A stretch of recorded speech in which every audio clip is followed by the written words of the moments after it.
we get told about truth versus illusion, let's say, and we're told that we've forgotten who we are, what we are, that we've become identified with something we're not, and that is the illusion, or that is the mistake, the error that's being put in place. And so when we hear this, we say, well, I want to know the truth. I want to know who I am. I want to remember.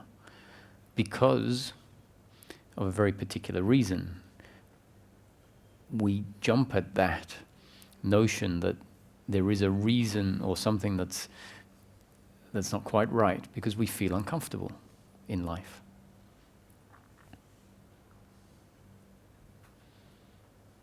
And so then we hear about the truth, and it's described, words are put around it, pointers, to point at the truth that exists that we're not recognizing. And it can all become about truth, for example. The search can be a search for truth, or the search for self, oneself. And it's very valid, but why are we interested in truth? And I suggest that we're interested in this notion of truth because there is an uncomfortableness that's there in life, an uncomfortableness that by its nature is uncomfortable, and that means this uncomfortable arises in different forms: guilt and blame and pride, expectation and resistance to life, worry and anxiety. So there's a lot of different forms of uncomfortableness, and so then we're told that we've forgotten who we are. That's why this uncomfortableness is here. And so then the search for truth begins.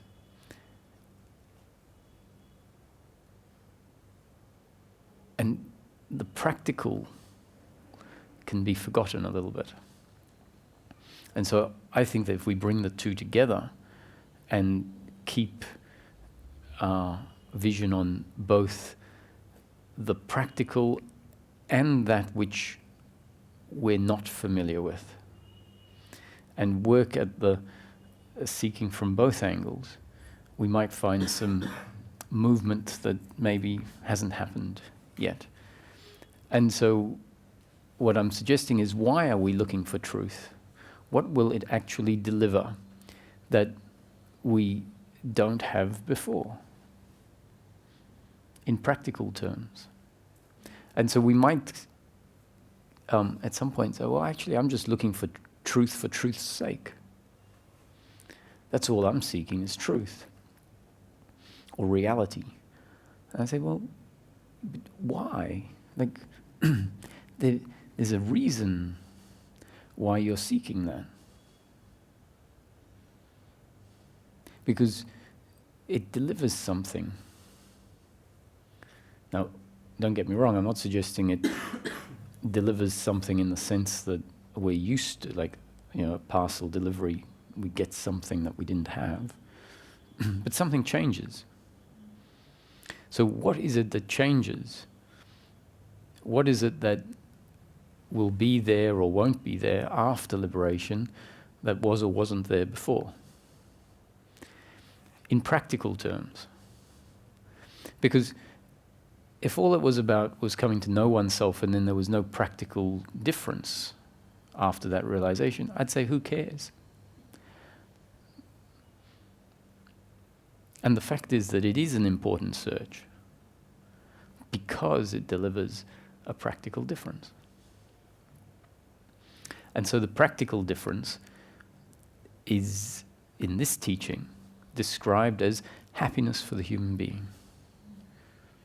That's the change that happens. But what is happiness for the human being? I'm not using the word happiness in the way that we tend to relate to the word happiness, because happiness, by and large, based on what we've been seeking in life, is believed to be pleasure.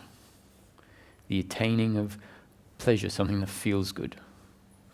And so the happiness that this teaching is talking about, that is delivered after coming to know what we are more accurately, that happiness is not happiness through pleasure, not happiness through circumstance, but rather happiness in a very specific form. Happiness in the form of continuous, unbroken peace of mind, regardless of the circumstance that we find ourselves in.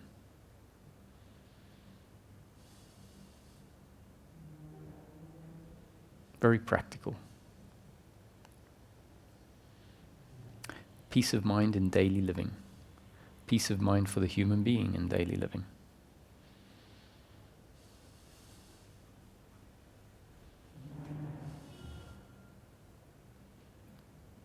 And so if we don't keep that in mind, we can go in search of some self that is described to us, that is right here in order for us, it's available for us to recognize. And we might find that what's really available starts being delivered and we don't really appreciate it. And not appreciating it means that we'll keep seeking. Because what's delivered in practical terms is really something very ordinary in a way. In another way, it's extraordinary.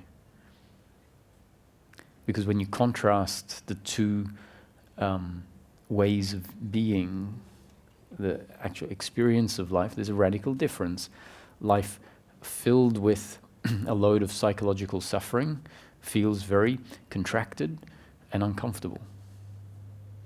Life where that psychological suffering has fallen away feels very spacious. And it's not just about spaciousness versus contraction, it's more about what is at the core of the contraction, an uncomfortableness with oneself, an uncomfortableness with the other, and therefore an uncomfortableness, a resistance with life. And so the peace of mind is the absence of something, the absence of the resistance, the absence of a psychological identity, what Ramana refers to as self with a small s. The idea of who we are that is out of line with what we really are at our core. And so that falls away. Now, if we're looking for something because we have an expectation of what will be delivered, then the process might actually be delivering this peace of mind. And yet we run around with an expectation that one day a flash of lightning will happen and the angels will descend from heaven and we'll find ourselves in maybe some other place. And that expectation, if it's there, is going to be part of the suffering. So if we start to look at this from a practical point of view and become really clear on the different forms of suffering that arise and start to become familiar with them, then we start to become more familiar with certain dynamics that are the dynamics that need to dissolve. And it makes sense that these dynamics don't just magically dissolve. They tend to dissolve when awareness lands on them. They tend to dissolve when awareness lands on them and sees that at the core of them there are belief systems, thoughts essentially, thoughts that can change in an instant once there is a reason for the change to happen.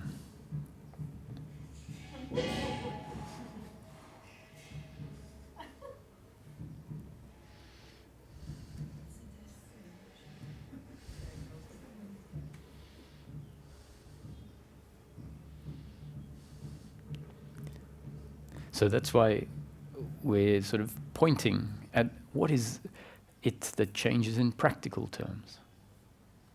Now, whenever we find ourselves in life dropping out of seeking, out of contemplating, just into a quiet place that we can call being, then I wouldn't suggest that we should substitute that with anything else, with any contemplating along the lines that I'm talking about. But to the extent that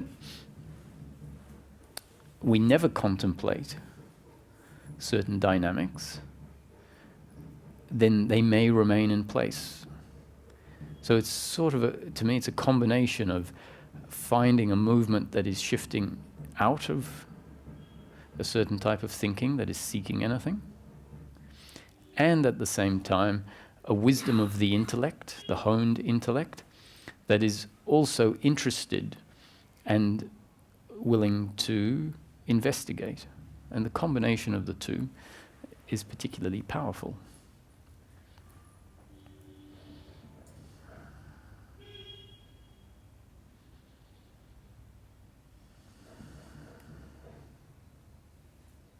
So if we don't intellectually understand that it's suffering that is that which falls away when there is a knowing of oneself, or what is referred to as a knowing of oneself, then that suffering with its dynamics can arise and we might pay no attention to it. It's like, oh, it's not about anything in life. What I need to know is the self that transcends all of that. And if knowing oneself is directly linked with the falling away of suffering, then that mentality is actually creating an obstacle, because the logic is, it's not about that, I just need to know myself.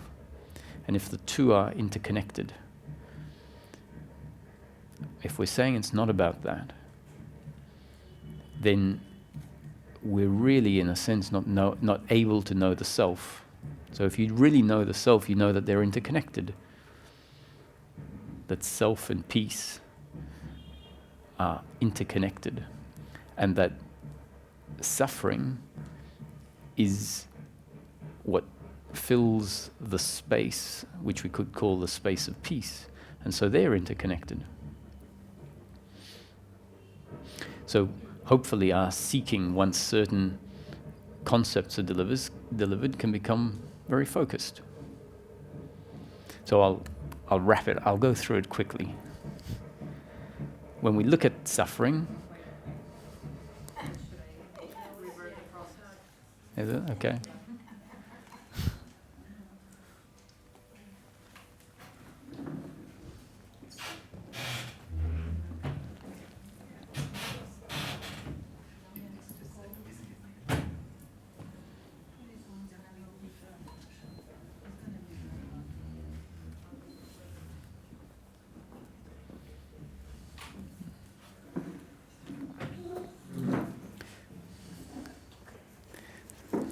So I'll make the core point, because then the discussion tends to be relevant, and hopefully, we've been going for 10 days now. So maybe there are some questions. The more the discussion becomes about actual people's lives, the more the teaching gets elaborated. But before that, we should look at what the core point is. So when we look at this self, the self with a small f, the self with the small s is not the person by and large. It's not the person with a personality and with preferences and with a body. The self, according to this teaching, the self with a small s, is the false identity that's in place, but that is part of the person. That is an aspect of the person that life has put in place. Life grows us and grows all parts of us, including all of our beliefs and our attitudes and our preferences. And so what life has included is an idea about ourselves, that, oh, I am the person, but specifically, I am the person that is separate and in control of everything that happens through me, in control of my words and my thoughts and my feelings and my actions. And not only am I a person in control of everything that happens through me, and therefore the other is the same, but I require life to be pleasure, pleasure, pleasure in order to be complete. So that essentially is a belief system, a thought structure that has become so ingrained that it appears as an actual real entity. An entity that can collapse if that is seen as to be a belief and thought structure, and if it's seen that that thought structure is actually unfounded. It can then just dissolve. And it can feel like, oh, the person has dissolved. Because that's essentially what we've been living life through, that lens, that identity. And so life has been impacting that identity for 20, 40, 60, 80 years. And so that's what we know ourselves as. And if it collapses, it can feel like the person is no longer there. Until after a certain period of time, hopefully, awareness starts becoming, not just awareness in the working mind starts to become a little more critical and say, well, actually, has the person dissolved? And we'll see, no, I still live life as a human being with consciousness, with preferences, with biological intelligence, with my shortcomings and my good points. And I don't suddenly become a perfect person, don't become a saint. So what has happened is a part of the person, what we could call a psychological identity, collapses. And then in the absence of that identity, the attitude to life, the attitude to what is happening changes radically. So essentially, I'm suggesting that when this belief in personal doership and attachment to outcome is in place, there is a psychological entity which in some teaching is referred to as the person, which is why they say the person can dissolve. And that identity forces a movement to happen, a movement which is what we can call an attitude to what happens in the flow of life. And that attitude arises in the form of guilt, of blame, of pride, of worry and anxiety, of expectation and attachment to outcomes. And it's basically at play all the way through waking life, because the identity is essentially linked to what's happening, what happens through me, seeing what happens through me as my doing, and heavily linked to outcomes. What I need is pleasure, pleasure, pleasure, pleasure. And so throughout the day is essentially outcomes, sometimes pleasure and sometimes pain. So if there is noise out there distracting us, we could say, well, that's the circumstance, and depending on our biological preference, it's either pleasurable or painful. If we're enjoying the music, it's pleasurable. If the sun is shining, it's pleasurable or painful, depending on how hot it is and what our specific makeup is, whether we appreciate the sun or we don't. So circumstance is always pleasure or pain. And that identity that believes that it requires life to be a certain way in order to be complete is essentially always judging and craving and pushing away. Craving what it thinks will complete it, pushing away the opposite of what it believes to complete it, and judging the others for being good enough or bad enough.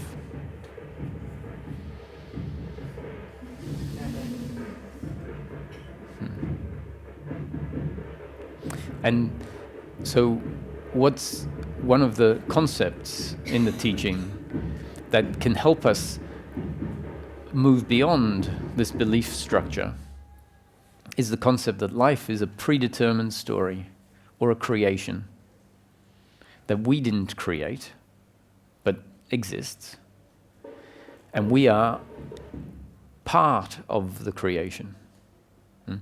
The psychological identity, once it has essentially cut ourselves out psychologically, like one of these kids' pieces of paper where you cut out the object.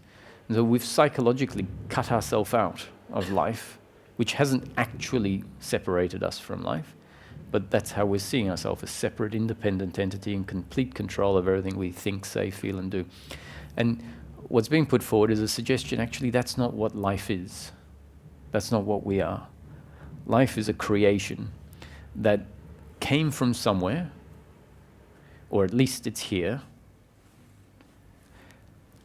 and we didn't create it. We're actually part of it. And that whatever happens in each moment, we should start attributing to life, because we're not separate from life. So life is essentially moving through us. We are all instruments through which life moves through. And if we want a more specific description of why we're not separate from life and why we're not actually the doers, the concept is that the human being is a biological instrument designed by life, very complex and beautiful. So I don't want anyone necessarily to hear sort of these reductioned or these theories that sort of reduce everything down and say, well, you know, where does love fit in this, for example?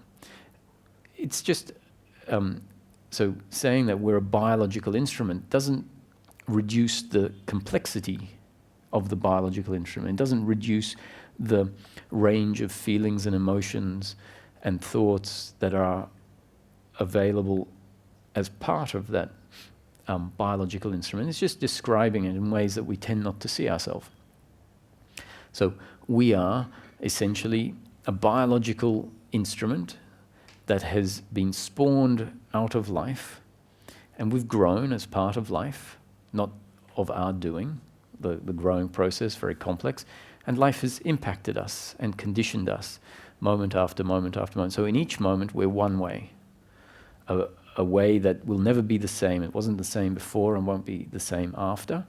But in each moment we're only one way. The complete structure of our genes and up-to-date conditioning is unique in each moment.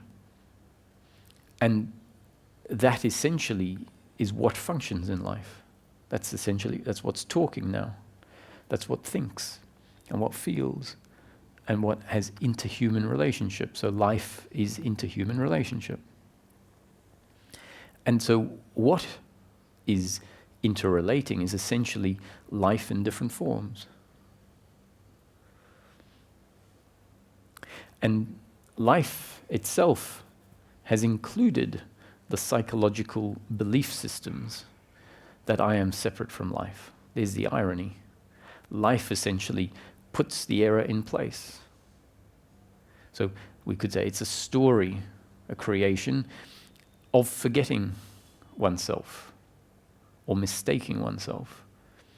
And then life can bring about change such that that forgetting, that misidentification falls away. So life puts the error in place as part of the story of life, and life takes it away if that's what's destined. So according to this concept, we say life is destiny. That whatever happens was essentially put in place at the very initiation of the creation. A bit like a set of dominoes. When the first domino is hit, essentially the last domino has already fallen, but it has to unfold in time. A good analogy is a pool table with the red balls in a triangle and the white ball.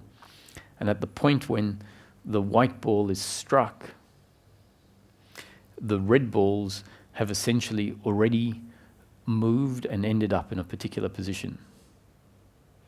And at the point when the white ball is struck, if we have a computer that has been set up to simulate that because it understands all of the impersonal laws in the closed system, and it's been designed to simulate at 20 times the speed. And so as soon as it's hit, a sensor, let's say, senses the angle of the hit and the force of the impact, and the button is pressed simulate, and it's 20 times faster, so it all moves really quick, and it tells us how the balls will end up. And we wait 5 or 6 seconds, and then the balls end up exactly the way the computer has told us, which means it is predetermined. It just hasn't quite happened yet. And so we don't tend to see life this way. But when we start looking at the suffering, which is said to be able to fall away, and I speak from my own experience, and my experience is that suffering in daily living doesn't arise. So I think, frankly, it's very important if you're going to listen to a teaching. Ask yourself, what am I really looking for in practical terms? And then ask the person talking, is this your experience? Because otherwise it's sort of like going to listen to a financial advice talk from someone who might be broke. They might hit on some points by luck. Anyhow, if we look at this, so funnily enough, like I encourage everyone should do what they feel like. It's just life unfolding according to the predestined plan. So if you feel like getting up and leaving, that's very good. What I find interesting sometimes is we start off the talk, what are we really looking for in life? And the suggestion is that these talks are all about happiness in daily living.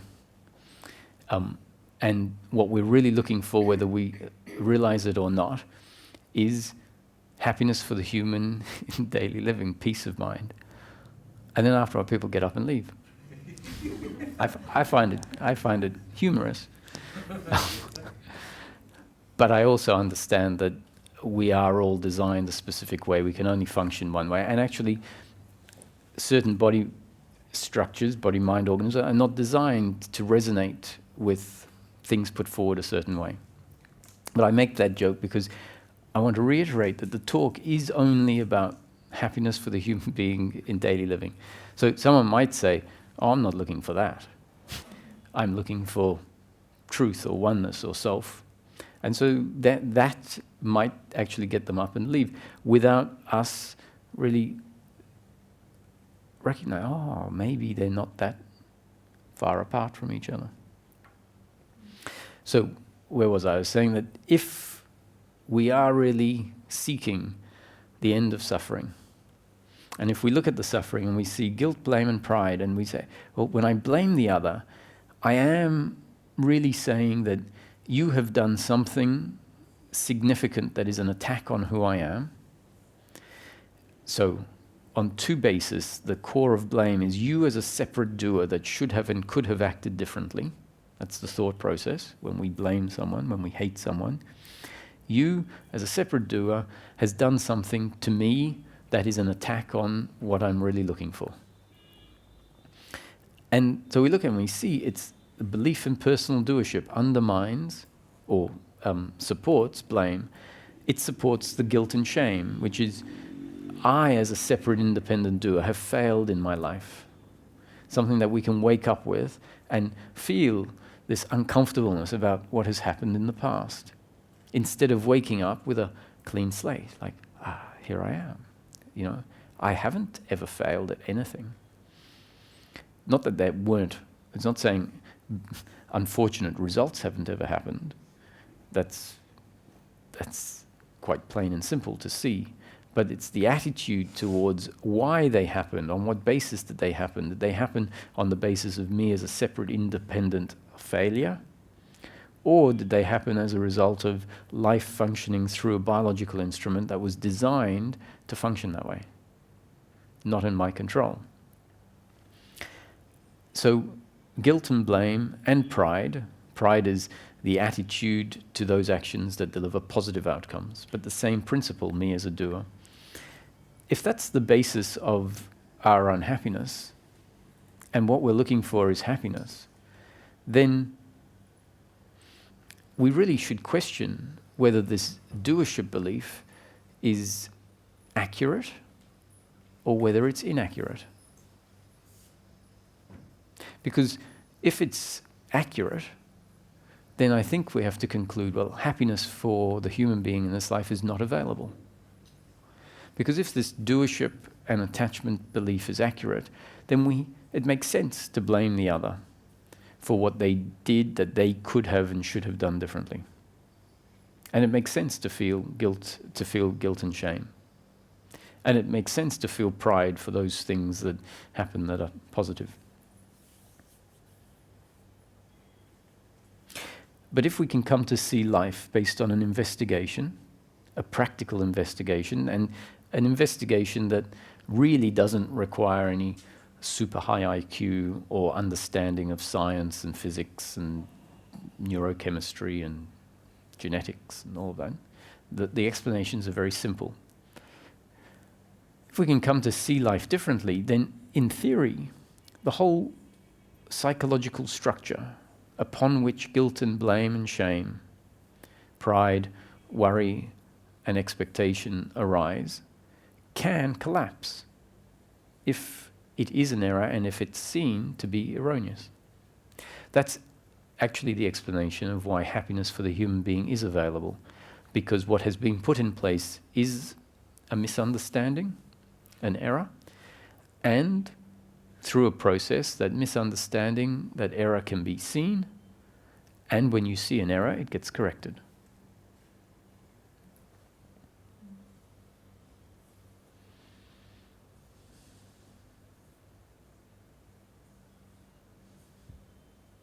And so when we start seeing that I'm not the doer, I couldn't have functioned differently, that life is a predetermined story unfolding, of which I am part of it. Essentially, I am everything that I think, feel, say, and do, all my actions in life, my choices, my decisions, are determined by factors that came before. And in particular, the genes and up-to-date conditioning that we didn't control, that we didn't choose, and circumstance that we're never in control of, because circumstance is very complex. You can turn the air conditioning off if you like.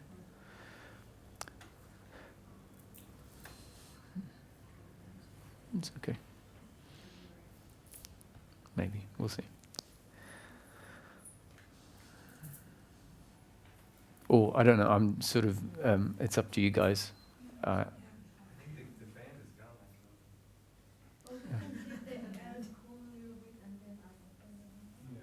Yeah.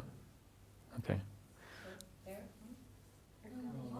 Keep it full and then when it gets hot, I open it. So life is circumstance.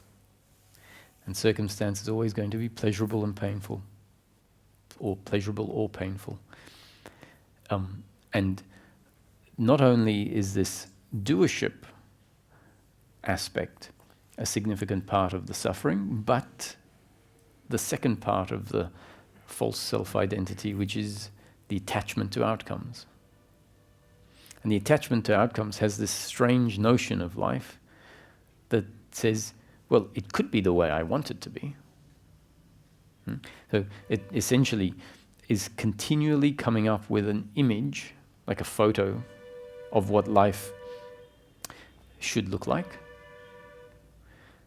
And somehow in our psychology, because our psychology really doesn't see things clearly, our psychology seems to think it's valid to go around with a expectation, a photo, a continuously changing photo of life, and expect this beast of life, which is happening and started happening at the Big Bang, to somehow comply with our idea of how it should look. And that means everyone else complying with what we would like. And so if the psychology, aided by the working mind that can hear this description, so I'm talking to the working mind, and the psychology I'm talking about is due to up-to-date conditioning that life has delivered, and we refer to that sort of erroneous set of conditioning as the thinking mind. So the working mind is being equipped with new conditioning. So conditioning is not the evil son that it's been made out to be. We'll always be conditioned instruments. The fact that we are able to talk is due to conditioning. The fact that we can calculate things and know how to take a shower and drive a car, all conditioning, and that conditioning has nothing to do with our suffering. And if we made the psychological error of praying to God to please take my conditioning away, we would regret if he listened to our prayer, because we would essentially become not a person and not function. We would cease to function in life. There would be nothing that would move in life. So once the psychological conditioning dissolves, someone would say, well, if I'm not attached to outcomes, if I don't see myself as the doer, what is going to make me move in life? And the answer is your biological conditioning, your preferences, and a large part of your genetic structure remains intact. All that's fallen away is a specific set of beliefs of how we interpret ourselves and the other. That falls away. And so the urge for food will arise, hunger will arise, the urge to go to the toilet will arise, the urge to be with company will arise, and all of that will move us towards the fridge and towards the toilet or towards the phone. And there's an amazing biological intelligence in place that's ready to function and is already functioning. And contrary to our thinking, we imagine that, well, if I drop my belief in personal doership, not that we drop it, but if it falls away, and my attachment to outcome, then life's going to crumble. And in fact, this biological intelligence gets full reign when the psychological mind stops taking charge. The psychological mind that is convinced that happiness is to be found in outcomes is always running with a set of shoulds and shouldn'ts. How I should and shouldn't act in life, based on trying to, it's a very complex strategy of how can I get what I think I need in order to be happy. And the very notion that what I am is something incomplete now and needs things in order to be happy is an error. And so then all of that strategy that stems from that, all of the shoulds and shouldn'ts are essentially not very intelligent. So when that falls away, the biological intelligence is there, and we function very differently. We don't follow a set of shoulds or shouldn'ts.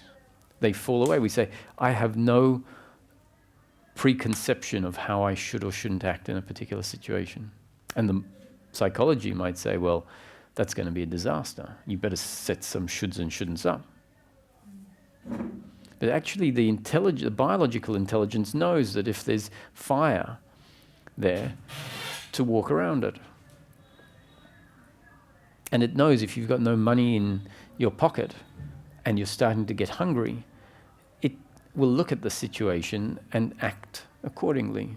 It will ask for some work, it will beg, it will do whatever it biologically is designed to do in order to function in daily life. And in practice we find that biological intelligence left to work on its own without this thinking mind with its shoulds and shouldn'ts is vastly capable.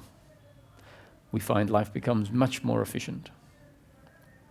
And in dropping into a feeling of what to do, which is really where the biological intelligence resides in the body, and we find that I start moving, doing what I feel like doing, not just feelings, because the working mind will still contribute calculation. It will still calculate things, and it will contribute a calculation, an assessment on a mental level into the mix.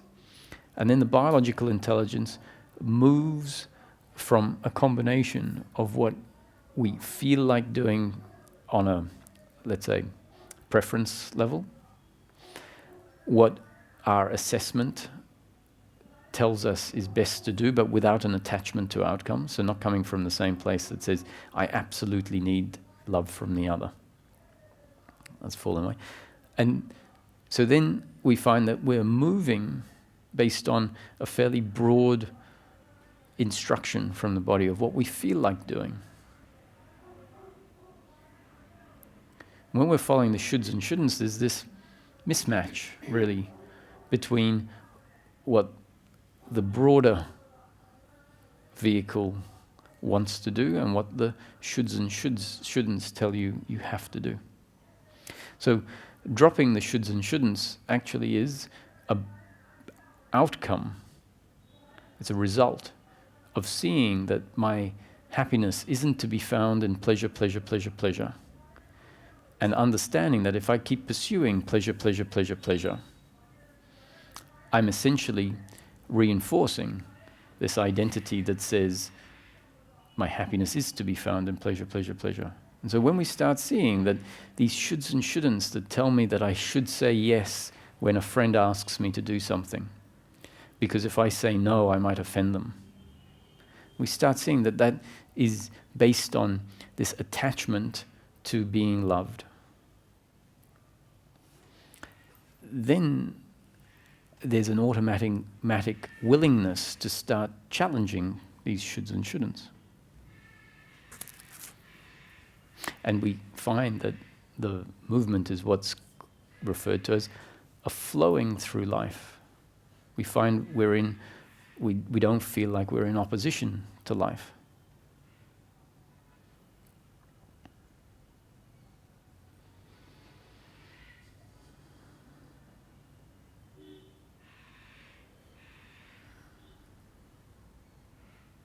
So they're the two basic ingrained beliefs, that I'm the doer and I will make things happen.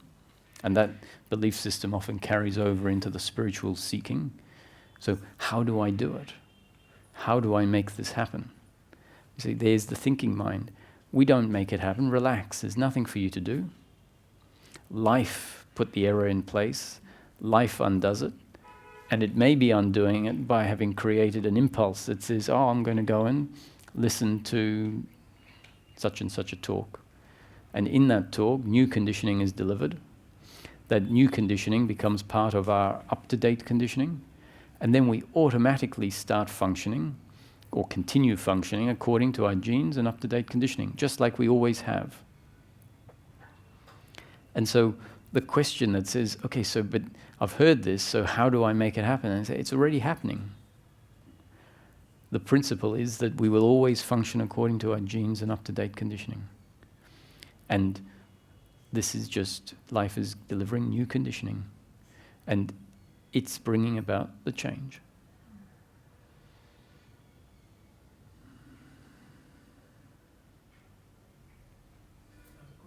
Sure.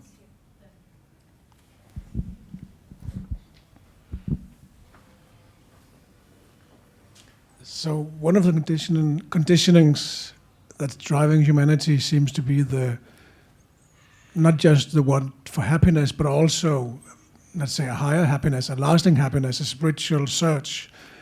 And that's, I guess, why we're all here today. So that conditioning, or that longing, a longing for happiness drives everything, but this longing for an ultimate happiness for the human being, why does that only seem to arise in the human being, in your opinion? Because the intellect of the human being is complex enough that, and Ramesh used to refer to the complexity of the human being as the complexity of the intellect, as the dubious gift of the intellect. It's the only intellect that is capable of reflecting on its own existence. And because the human intellect is capable of reflecting on its own existence, it comes up with questions like, why is this happening? Why is it happening to me? It should be happening differently, whereas animals don't have that problem. So animals still experience pleasure and pain, but they don't experience the psychological pain that the humans have overlaid onto circumstance because of the more complex intellect that allows us to contemplate our own existence. So you're saying that spiritual striving is built into the system. The system wants us to be free and happy. Yes. It's a result of the suffering being there. It's a response to the suffering. And if we look at life differently, a different explanation to what we're sometimes on, we say, well, if I actually look at the story of life, it's a story of evolution, of development, of complexity. And humans in the story of life have got to a point where they can survive in life. We no longer have to look over our shoulder to see if a tiger is about to pounce on us. And we now have systems in life that allow big populations to be fed and so on and so forth.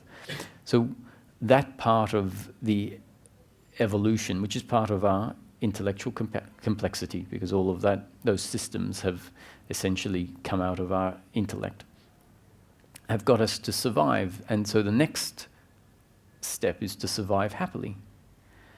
And in a way, we can see that the unhappiness of the human being may be an extension of the previous phase of evolution, which was needing to survive.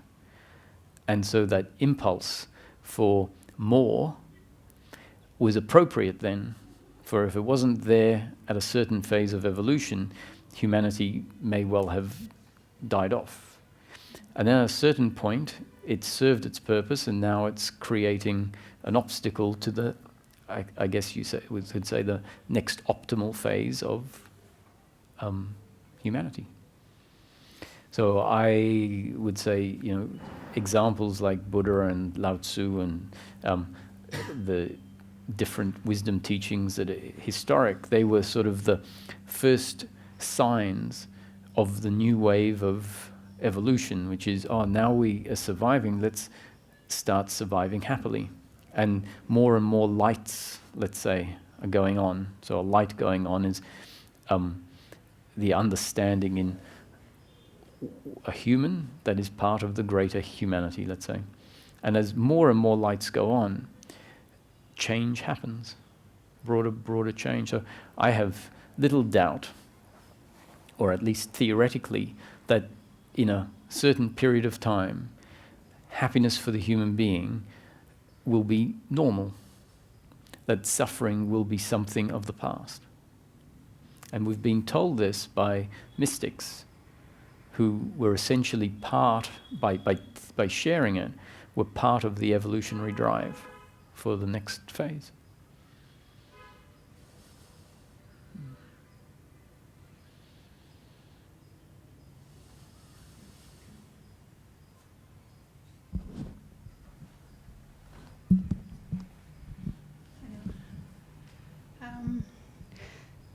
Would you clarify what you mean by predestined? Essentially, it's a concept, so we don't need to get too hung up on it.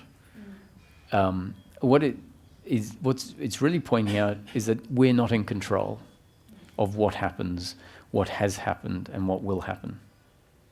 It's essentially saying life is a creation, and we're part of the creation, and essentially like a novel that has been written. And in the novel, there is a character that has been created by the novel. And how the character journeys through the novel is dictated by the storyline of the novel. So the character in the novel doesn't say, well, okay, now I'm going to marry this person. They marry this person because the story dictates that they will marry that person. And so what that concept might allow us to do is to see our life is a happening, moment after moment after moment. When I look at it in a more objective sense, I see that I really am part of a much bigger movement, and I'm being swept along with life, and I'm not separate from it. And so even what feels like my decision to turn left or right is actually heavily determined, completely determined by everything that came before. So I'm not denying the fact that there is a feeling of free will. We do have a feeling of free will, and that's a gift. Because if that feeling of free will wasn't there, we would actually feel like we are slaves or puppets to life. So this is the paradox, is that we have the feeling of free will, and yet when we look at it more closely, we see actually we are completely determined by factors out of our control. And so it's relative to, so sometimes people will want to get into a debate as to whether the end has already happened or was predetermined. Basically means what happens was decided before. That's one interpretation. We can look at predetermined, meaning that what happens now is determined by factors that came before. And so we will never know what is predetermined. We only get to see what is predetermined when it actualizes, when it happens. So the words coming out of my mouth, according to this concept, were always destined to come out of my mouth at this point, because your question arose and I wasn't in control of your question. And I am biologically designed a particular way, which means this response had to follow your question. And on that same logic, your question was always destined to happen exactly when it happened, because I said something according to my genes and up-to-date conditioning that you weren't in control of. And then that was an input into your system that you weren't in control of, and the question had to come out. So when Ramana was talking about predetermination to a satsang, one of the people put up their hand and said, "Excuse me, but I disagree. I have the free will to raise my hand and to ask this question. It's not predetermined. I'm free to do it." And Ramana pointed out the same thing. He said, I was speaking about free will, and the fact that I was, or predetermination, and the fact that I was speaking about predetermination impacted with your specific makeup, and it was therefore predetermined for you to raise your hand and make a comment about you having free will. Now, to me, that explanation makes complete sense. Whether it's acceptable to a particular body-mind organism is really dictated by their specific design. So not in my control, and according to this principle, not in their control. So essentially, it's predetermined according to their makeup, whether the notion that life is predetermined is acceptable or not acceptable. So it's a series of happening, and That's then a series of response to these happenings, which are also happenings. Then. Yeah. So one of the key concepts here is life is a happening. Everything is a happening. So at some point, it's suggested, watch speaking happening. Watch thoughts arising as a happening. Watch the body-mind moving according to its genes and up-to-date conditioning and the circumstance of, and watch it as a happening, not your doing. So this not your doing, or we're not the doers, doesn't mean to stop functioning. What it's talking about is an attitude that can change, an attitude to the functioning. So you're not the doer doesn't mean to take up a position of sitting on the couch for the rest of your life. It's saying that you can't sit on the couch for the rest of your life unless it's destined that way, unless you're designed that way. You will always move in life according to the story of life and your makeup. And the understanding of non-doership is seeing that movement as a happening and not your doing. And why is this important? Only because the suffering that arises is based on the belief in personal doership. So if the suffering is going to dissolve, it has to include the dissolving of the belief in personal doership. If it doesn't involve the dissolving of the belief in personal doership, the suffering has to arise. And if suffering and knowing oneself are interconnected, then if we're seeking the self and the belief in personal doership remains in place, the self can't be realized. So if the belief in personal doership dissolves, what the realization is, so we in an instant we can have the instant flash, the insight, I simply cannot be the doer. And if that insight, I simply cannot be the doer, happens, it basically means that I'm always connected to life. So the realization I'm not a separate independent doer is a realization of my continuous unbroken connection to source, to life, which then means that in seeing everything that happens through me in each moment as a happening because source is functioning through this body-mind organism means I always know my connection to source, which is part of the oneness understanding. And so what is the self component that Ramana is talking about? Ramana is focusing on a recognition of that which is not the body, not the thoughts, not the emotions, but rather that which witnesses all of that. That which is, according to the concepts, the teaching concepts, that which is ever present, unchanging, prior to the body and the mind, and therefore prior to birth and death. That which essentially is the substratum of life. And why is that important? It's important because pointing to that, which is the background, and saying that's what you are, means a shift out of the foreground, a movement from being compulsively interested with the thinking and the moving of the body, essentially believing that's what I am. And if we're reminded to just rest in the self, just be interested in self. And self is described as not all of that. And the instruction is be silent. Observe life a particular way. And so that movement creates a movement out of the thinking mind.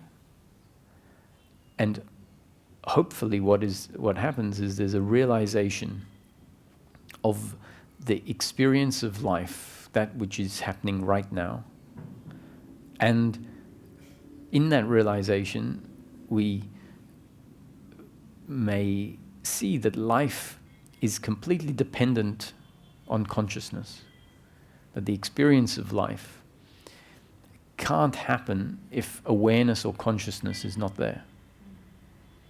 That we simply can't have an experience without, so intrinsic in experience, and I'm talking about even non-dual experience, non-dual awareness shift, essentially that's life happening. And if we take the consciousness or awareness aspect out, what would happen is, like when you lose consciousness, the whole thing collapses. There's no experience. So in order for experience to be here, a component that we haven't appreciated because we've been so outwardly focused in life, seeking out there, a component of the human being or a component of life that is fundamental to life, awareness or consciousness, hasn't been recognized. So then the suggestion to,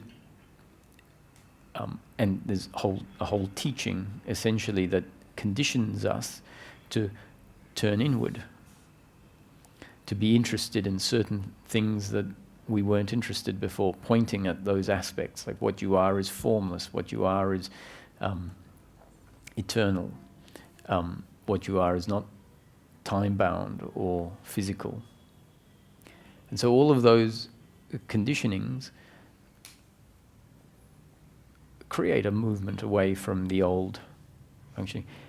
And hopefully this component of awareness or consciousness that is fundamental to life experience is registered.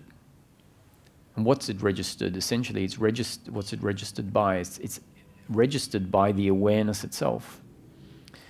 Awareness becomes aware of the faculty of awareness, or the aspect of life, the awareness or consciousness aspect, that is and always has been present in life. And why is that important? It's important because when we integrate that realization back into being human, we find that the human being is a conscious human being. That consciousness that is realized as the self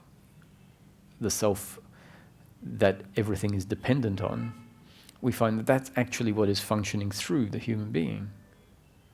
And so then when we say, oh, I'm always connected to Source, it's like that consciousness that is functioning through the human being is the Source that I'm always connected to.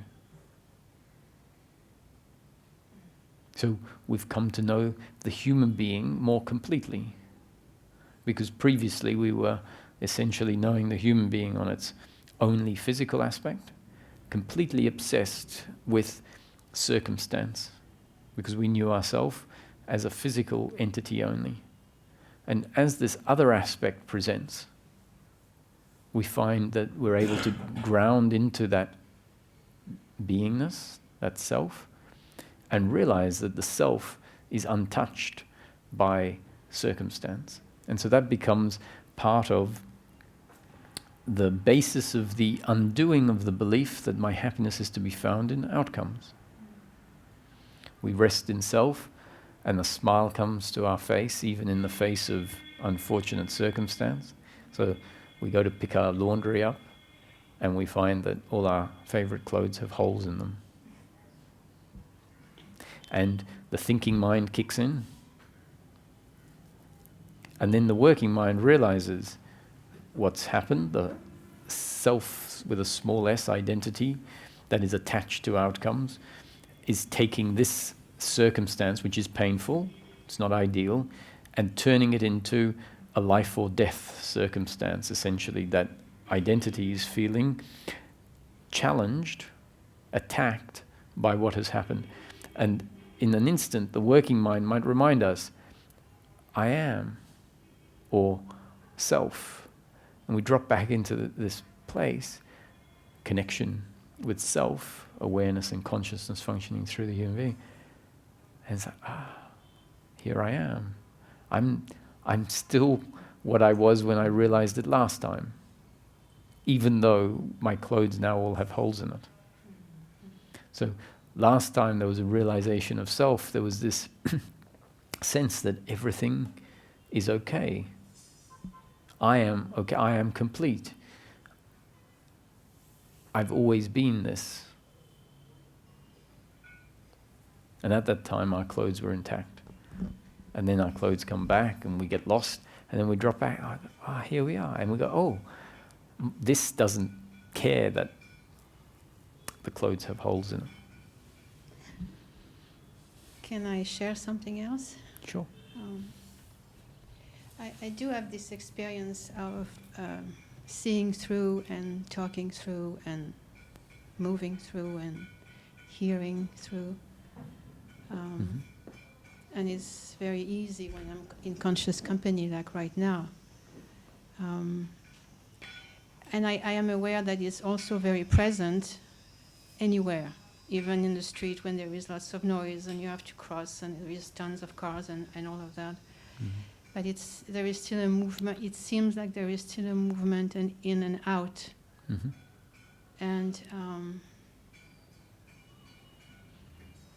I don't know if there is a question here, but I must say that I do have a preference. I do prefer like what's going on right now, where it's so easy to flow through that, in that. It's totally effortless, and it's just what is. And so I'm wondering if there is maybe something like a switch that is more or less to happen or something, so that it never leaves or something like that. Yeah, so that, so we can call that the flip-flopping. Yeah. Cool. Well, this is the flip when there is a connection to self, and then life seems like we're at ease with life, even when there are challenges. And then the flop happens, and that ease sort of goes out the window, and we find ourselves unable to not resist. The resisting just happens. So that's the flip and the flop. And that is also part of the predetermined story of life. It will happen, or it happens, as life changes us. And so your question, if it's what can I do, which it wasn't your question, but if we're saying what can I do to make it happen continuously, then we say, you see, that might be the thinking mind, the doer, saying, how do I control life? And so the answer is, no, there's nothing for you to do. Life has always been a happening. Life has always been a predetermined story. And so all of the events along the way, including our attitude, which is synonymous with this, these different, not really states, they can at times present as states, but ultimately the non-resistance doesn't have to be accompanied by a spacious state. So even whether resistance arises to a circumstance or not is part of the overall story of life. So when it arises, the attitude, if that's understood, is, well, what to do? Nothing to do. I didn't create the resistance, so not my job to get rid of it. Which means no resistance to the resistance. It's really a relief. I have experienced it even with anger, where it was totally like, and something like that. That's the best that can describe it. And it was just a happening, and it was done, finished. Yes, that's exactly right. And in this teaching, we say anger in itself isn't suffering, isn't a form of suffering, if it's pure anger. But because anger, which we describe pure anger as a biological reaction, not a psychological reaction, meaning it makes biological sense, depending on an individual's particular makeup, that they're going to get angry in some situations, and other people, because of their makeup, won't get angry. But it's not to do with understanding, it's not to do with knowing oneself.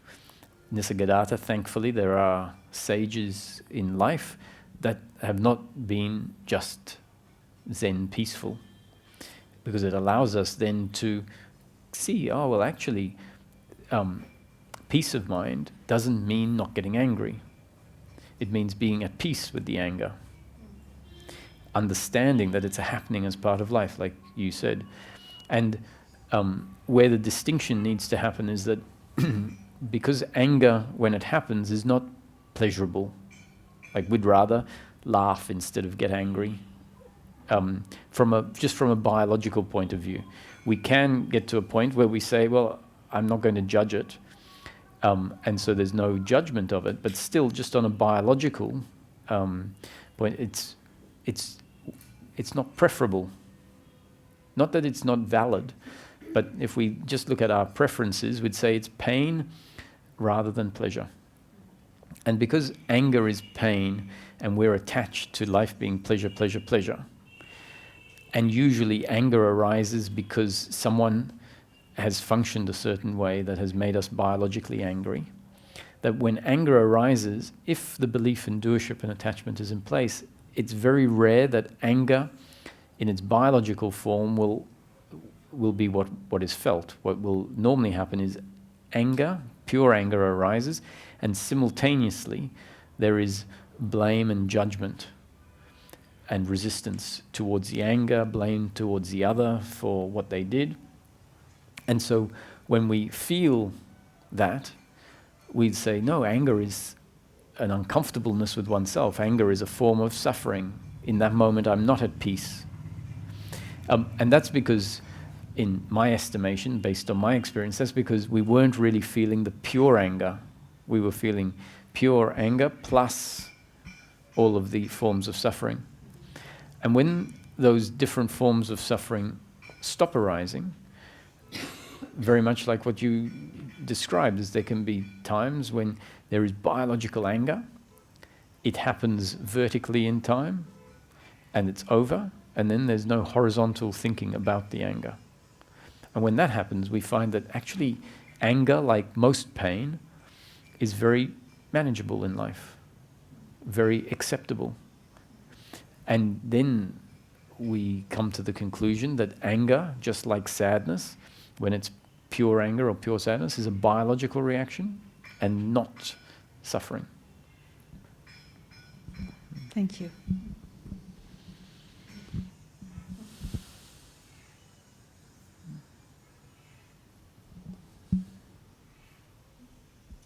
So I'd like to ask you, Roger. Just for the sake of the recording, I know you're right next to me, but if we can just use the microphone, it'd be great.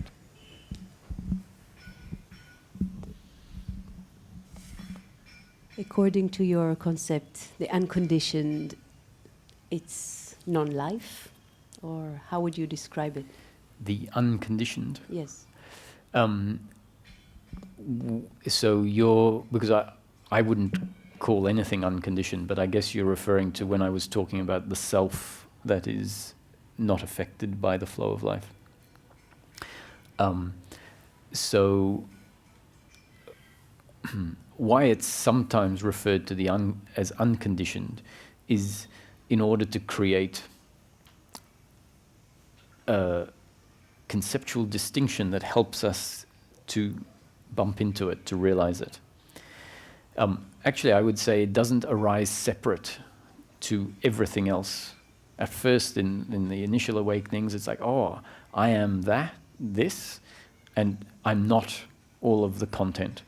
That's one of the initial phases of non-dual realization, let's say. But actually, when you look at it, it's very much dualistic. I'm this, but not that. And then an integration happens where we see that they're not separate. The changing and the unchanging are not two. And so it can be hard for the intellect, and the intellect will stick with the unchanging. But what this means, if we see that the changing, which is life, which is always changing, and what we call the unchanging are not two, there is no such thing as unchanging. Or changing, but definitely we can't say that there is the unchanging or the unconditioned. Well, if you say there's a condition, you have to say there's the unconditioned as well, isn't it? Yes, that's right. But so then we see the difference between our labeling of things, right, where we label something such and such. But even if we drop our labels, there is still the thing itself. So if we stop calling a table, then it doesn't mean that the table itself goes. It just means that our definition of it has fallen away, or our defining it has fallen away. And the problem with defining is usually because when we define something, the way that the intellect works until certain shifts has happened, it defines it and it takes thought and definition as something absolute. So if we take our definition as absolute, we've now defined it in an absolute way, which is very restrictive. And so often we're told, don't define anything. If you want to see life as it really is, you have to stop defining it, because our definitions have created separation against all of the objects that have specific names. So if we stop this mental defining, then it becomes easier to see this is just one single arising. Then if we go further into this process and we see it's actually not, the problem isn't defining, the problem is our specific defining and the way that our thinking and works, which is, if I think of anything, I think of it absolutely, rather than relating to thought as a relative function, which is what it really is. If we realize that, then we can come in and we can keep in mind, this is actually one single happening, but I can still call that a camera and a computer and person. And now my labeling, my defining, is not doesn't have the same quality as it used to, where I believe that my labeling is actually what is.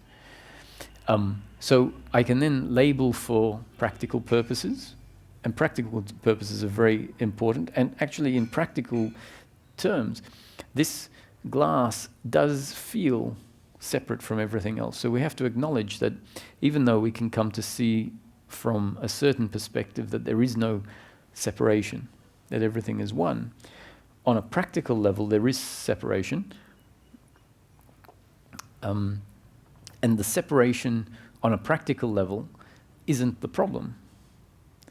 I would say that liberation or enlightenment is not the falling away of separation on a practical level, but rather the psychological separation, especially me separate from life, me as a doer, therefore me as in opposition and competition with the other doers. So that's the important separation. So if we drop the labels of conditioned or unconditioned, doesn't necessarily change something from actually being conditioned. Or not. But so the thing is that, like, if we drop the label, as I said, the label of something that is hot, or the label of pleasure and pain, what often happens is we think that pleasure and pain then doesn't exist, because we think, oh, pleasure and pain only existed because I labeled it as such. Right? But, you know, if I get a pair of pliers and I put your toe in the pliers and I press, right? You don't have to label it as pleasure or pain for there to be a biological sensation of pain. Right? By not labeling it as pain, what really we're doing is we're not labeling it as the pain that we have always been attached, you know, to and averse from. So if that labeling of attachment falls away, we can then start labeling pleasure and pain. It's no actually, so to me, this is where we start really coming down to what is, and we say there is pleasure and pain. And there's no problem calling something pleasure and pain as long as the attachment psychology has fallen away. But if the attachment psychology hasn't fallen away, as soon as we label something as pleasure or pain, we are forced to crave it or push it away. And so that's why often teachings, instead of, they say it's too early, let's say, to bring in these distinctions. So let's just instruct the psychology to stop labeling everything. Because if you don't label something as pleasure or pain, if the attachment is still in place, it can't kick in, right? Because it's not being labeled. And so that's where I say, well, is anything unconditioned? Like, if we don't label, so this, I don't know if you got the point or not. It's like if we drop the labels, it doesn't change it from being something. So the pain, the biological pain, is biological pain whether we label it or not. You just labeled it biological pain, which is another label. I mean, we are in the realm of labels, and therefore I was asking from that standpoint, because you were using many concepts like that, conditioned, and you said something about the unconditioned, and if we still agree that we are in the realm of concepts, where we are actually, I'm really interested to know, how would you describe the unconditioned then? Okay, so to answer that question, I have to go against, in a way, how I see things, which I don't see anything as unconditioned, right? So if you ask me, how do you describe the unconditioned? I say, I don't know what you're talking about, right? Let's say, experientially, I know exactly what you're talking about because I have direct, intimate contact with what we are, which is what you're referring to as the unconditioned. So I can describe what I know you're referring to when you say the unconditioned. Now, so one of the ways I describe it is that is the core of the human being. Right? Now this is different to another teaching will say actually the human being arises in the unconditioned. And there's a reason for that, because that is a much more effective way of what we're calling the unconditioned being seen, a realization of it. But then the realization to me is not the end point, but essentially the beginning of another phase of integration. And so the integration of the realization of what we're referring to the unconditioned is an integration of that back into the human, i.e. coming to see that the human has this aspect to it, the aspect of consciousness. And when we dive into the core of our being in meditation, but I guess as many of us know, once we've rested there, we always have contact with the core of our humanness. And we find that it's a mystery.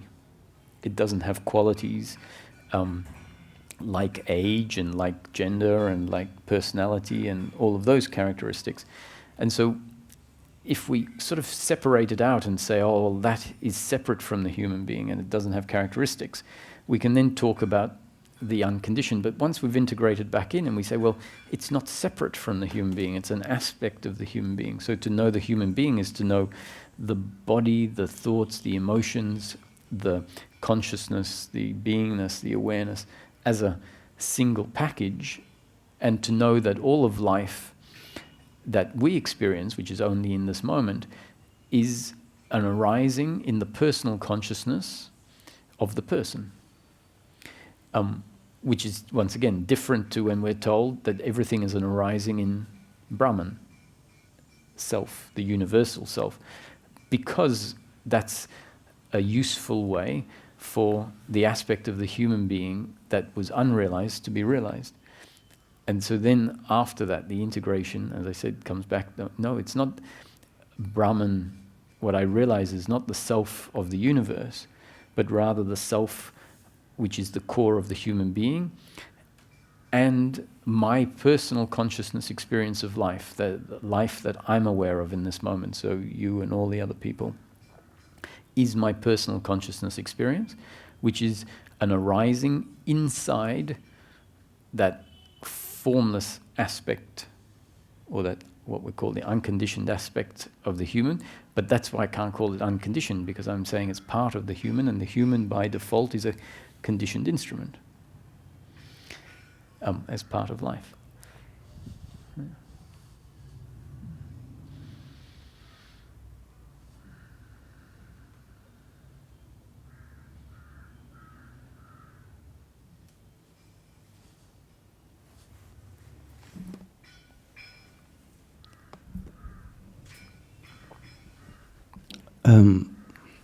You started by saying that we wouldn't come to someone about money issues if he's broke. So I wanted to ask you about your experience, because you said that your experience is like having no suffering. Mm-hmm. And I would like to hear about it, because my experience as a human being is that sometimes I can be in this place where you just touched upon, like a feeling of, maybe you can say it in words, on oneness or part of life, not part of life, life and everything. But then I come back to what you described as working mind. And so what is your experience of not having suffering? Right, so after various insights, shifts, realizations, and I have to say we're talking about the realization of self a lot, and those were part of the journey I went on, but I am now seeing in interacting with people that it doesn't have to be through those certain fairly pronounced realizations. The important changes can happen in much more subtle ways. And so this expectation sometimes of a pronounced realization can in itself be a problem. The realization can happen with lots of small insights, and it can sometimes be that we look back and we go, actually, if we have a benchmark of what is delivered in practical terms, right? We might look back and realize, oh, the suffering has stopped. It stopped, I don't know, did it stop 6 months ago or 3 months ago or 2 weeks ago? It stopped, it stopped. And I don't exactly know when it stopped. And so what I'm trying to indicate here is that the progression, as I know it, after various realizations, the realizations that had me debating very strongly with Ramesh, that what he was saying, which was talking about the human being, was wrong, because that's not what the teachings of Ramana and Nisargadatta and Course in Miracles and certain top-down teachings were saying, which were what brought about those shifts in me. And so when those shifts happened, they were assessed. So the shift was genuine and it was stabilized. But then it was assessed as meaning something, as being a proof of something, that when I really opened up to listening to a set of rationales that said, look, this is what you're assuming, like that realization of awareness. You're assuming that that is the awareness of source, or the awareness in which the whole universe arises. Because that's what the teaching that brought about the shift was saying. And so it's go to your practical experience. Also, you're assuming that you are awareness, but you're not the body. Things like this.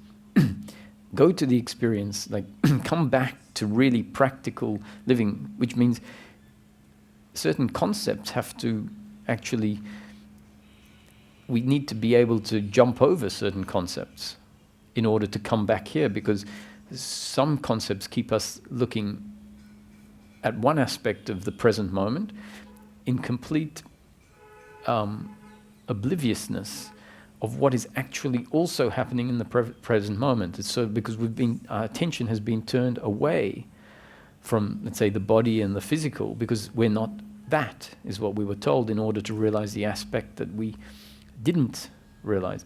And so then, because it was referred to as truth and reality, in order for us to be interested enough in it and to focus fully on it in order to realize it, then we start maybe not assessing the whole experience correctly. So when Ramesh was talking about the body and consciousness functioning through the body, I had real issues with it, because that's not what the experiential shifts really felt like. And I thought because it feels a certain way, that's how it is. And so there was a movement as that opening and receptivity to what he was pointing at happened, and I started to see it, and then I started to see, wow, I was actually still a little deluded, making certain claims about the experience that are not confirmable. And the difficult thing is that there was a lot of peace at that time anyway. There wasn't a lot of suffering then. And so as this refining happened, just a deepening of the process happened, where ultimately more peace set in. But on sort of levels that are a bit hard to explain, deepening would probably be the best, because before that, I still would have said I was at peace. And I sort of was, but the deepening says, but there was something that needed to be adjusted and changed. So your question was, can you tell me what this peace, this unbroken peace in daily living is or looks like? What is it that you're talking about? And so I'd say it is about coming back to essentially the practical experience that doesn't change from being in practice an experience of a world and of a person in a world,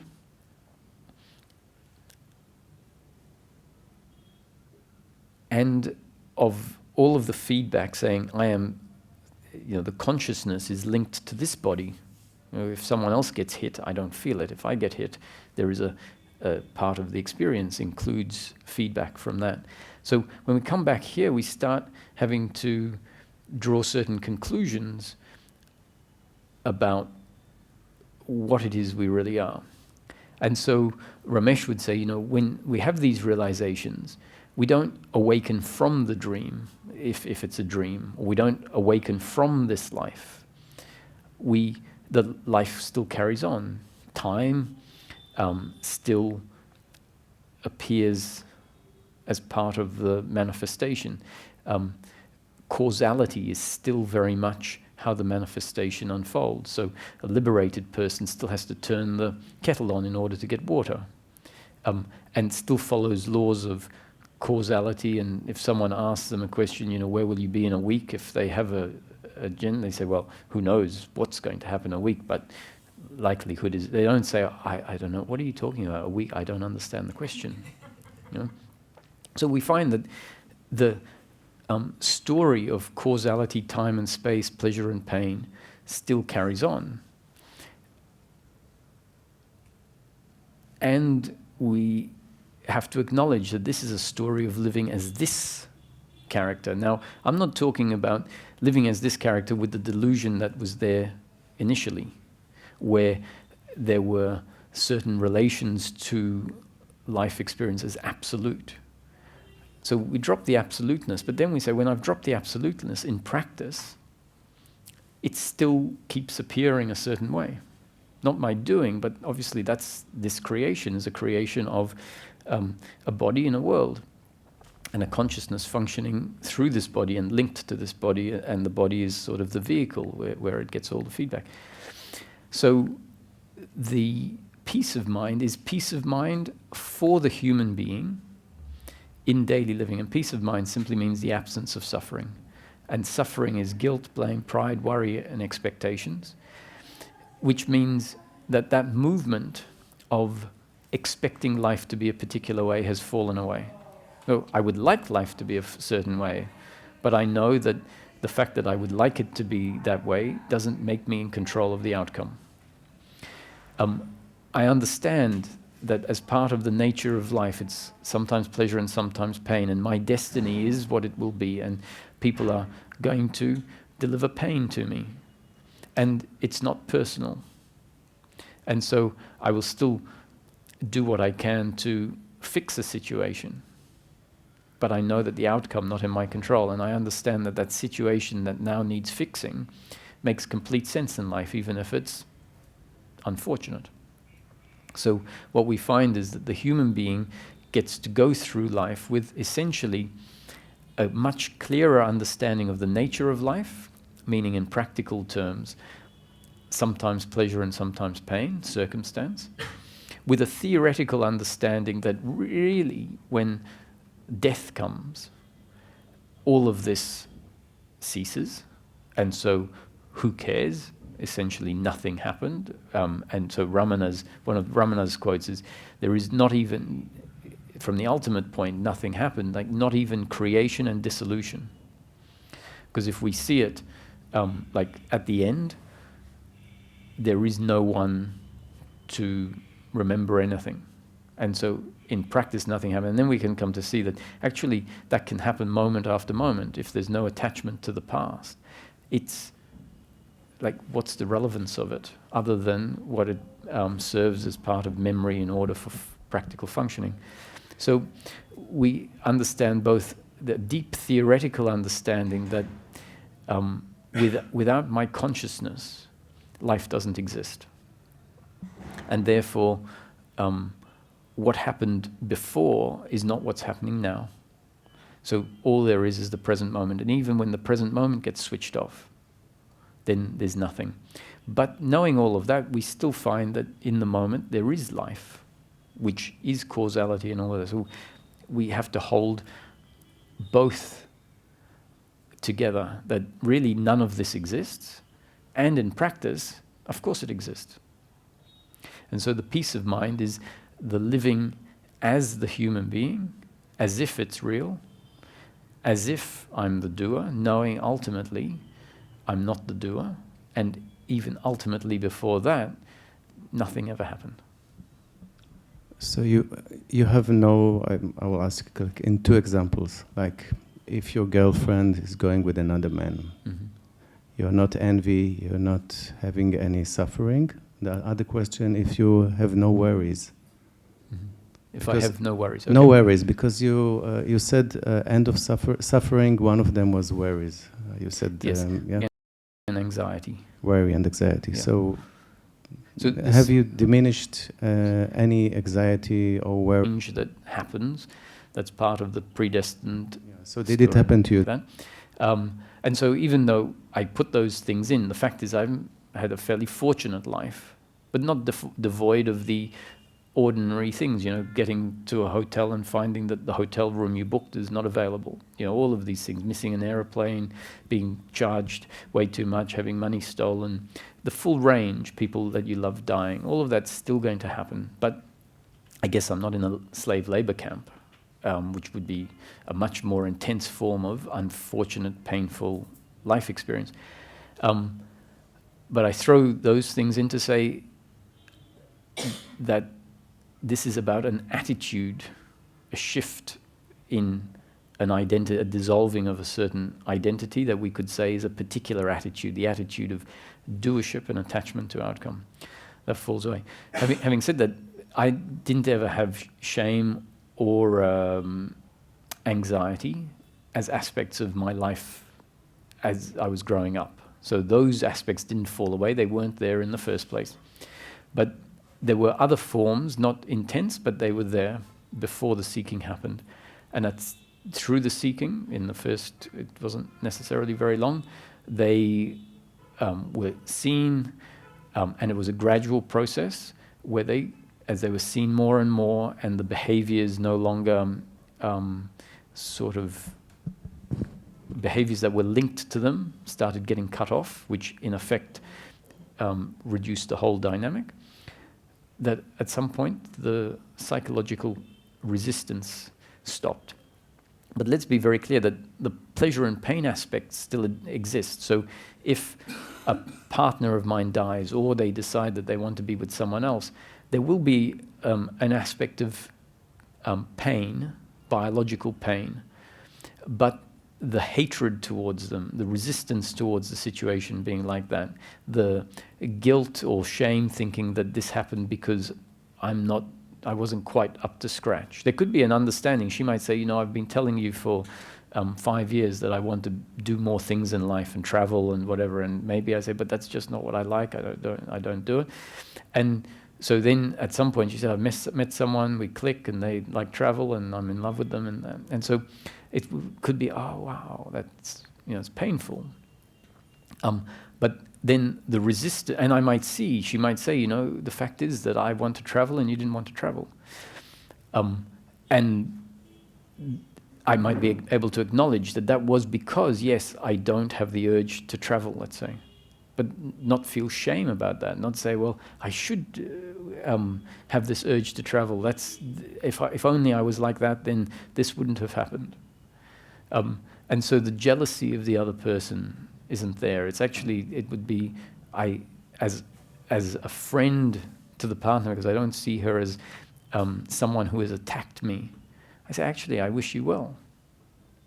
And the new partner, you know, I wish the relationship well.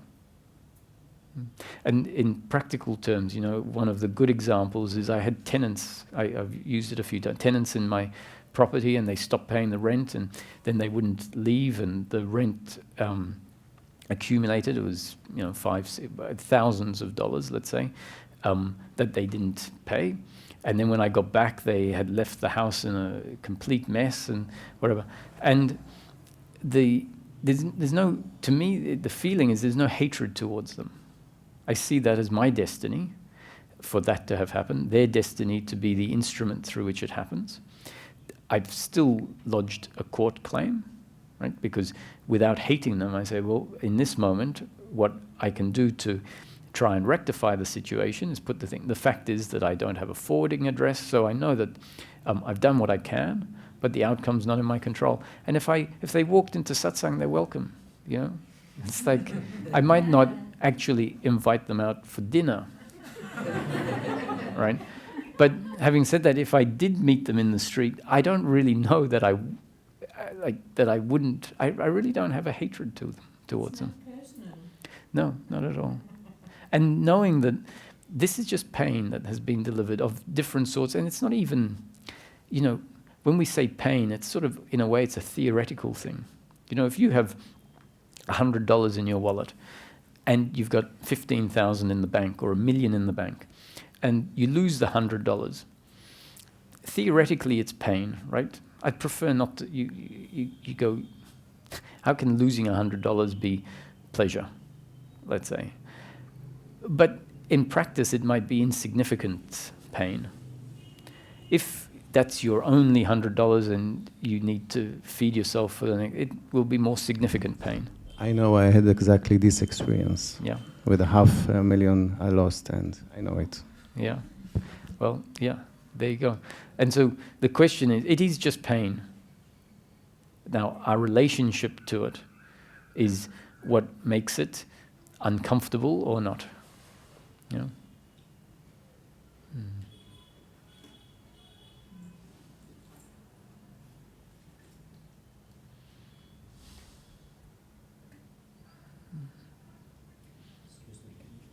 Sure. We'll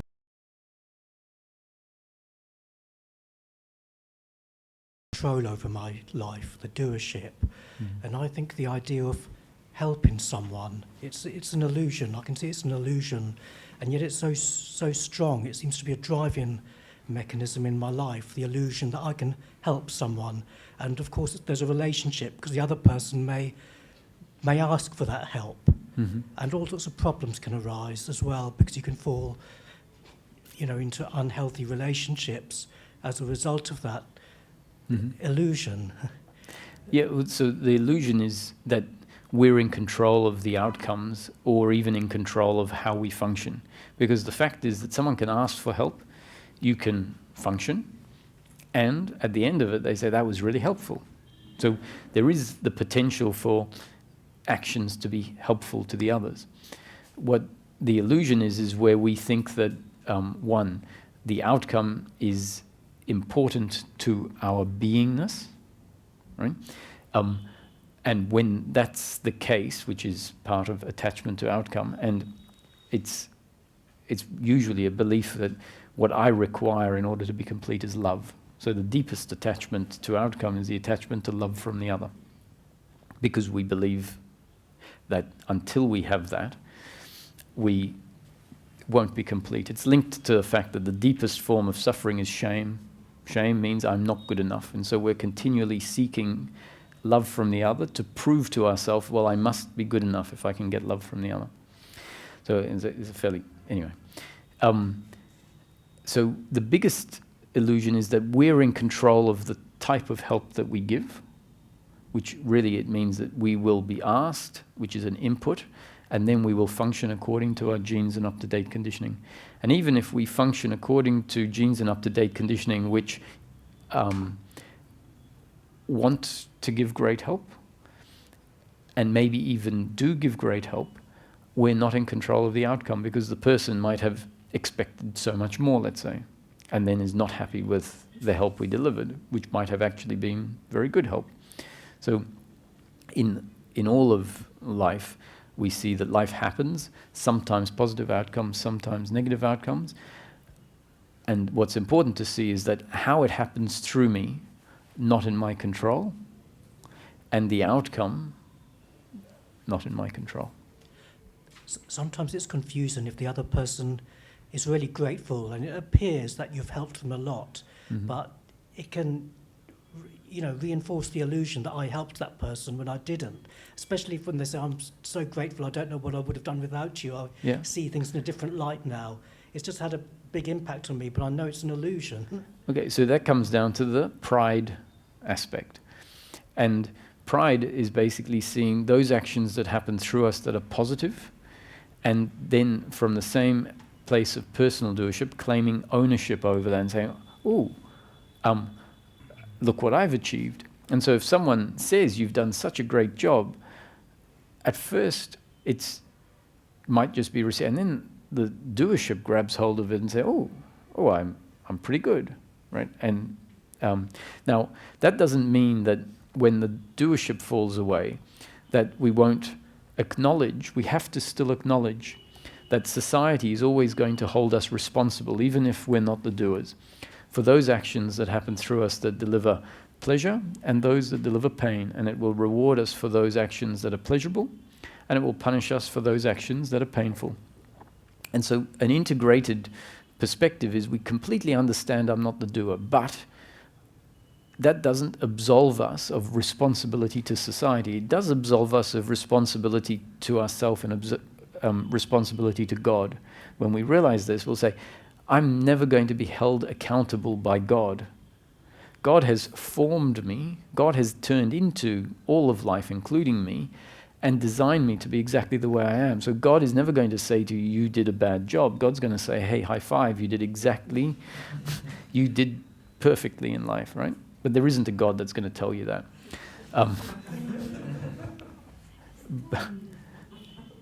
But if we no longer feel a responsibility to a God on the basis of being good enough or bad enough, we're then absolved from that responsibility, but we're not absolved from being held accountable by society. That's just a fact of life. So you can't go around saying to the judge, well, I'm not the doer, I was forced to steal the car, right? He might actually understand the principle, and he'd say, I understand, I'm not the doer either, 5 years in prison. It's just the consequence of things. So this notion, I'm not the doer, doesn't suddenly mean that you use it as a means to be irresponsible. And yet, if you find yourself being irresponsible, then you might know, well, that was a result of my genes and up to date, but it's not some saving grace that saves you from consequences. So for me, the integration is sort of it's happening through me, and I'm not the doer. And so someone says, I get a lot of messages that say they're great message to read, like, wow, these, I've been listening, and it's changed my life. I feel good about the fact that life is functioning through me in that way. And so if someone says, thank you, I say, well, you're really welcome, it's my pleasure, knowing that I couldn't have functioned differently. But I don't need to go around saying, explaining everything that we understand deeply, because it's not about practical daily living. It's like if someone thanks you, you can accept the thanks. And actually it feels good on a biological level. But the important part is that it doesn't turn into pride. Yes.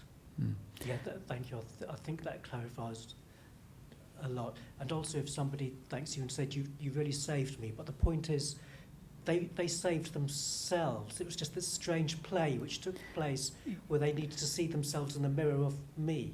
Is that correct? Yeah, or we could say life saved them, and life did it by the particular interaction. And so then I know that it's not personal.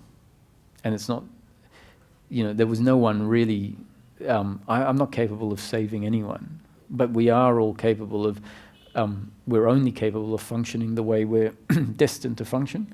And so then if we see positive outcomes, we say, well, I'm grateful for life to putting me in a circumstance that is pleasurable from time to time. Yeah. Thank you. Thank you. Yeah.